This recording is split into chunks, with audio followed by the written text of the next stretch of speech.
না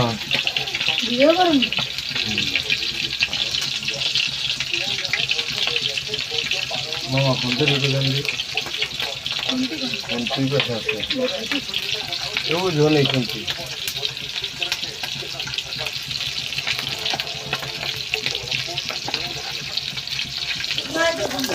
ম্যাডাম গেছে বাবার বাড়ি ভরপুর এই 5 বাজা হচ্ছে খিচুড়ি দিয়ে খাওয়া হবে তো কারা কারা খেতে চান চলে আসেন আমাদের বাসায়।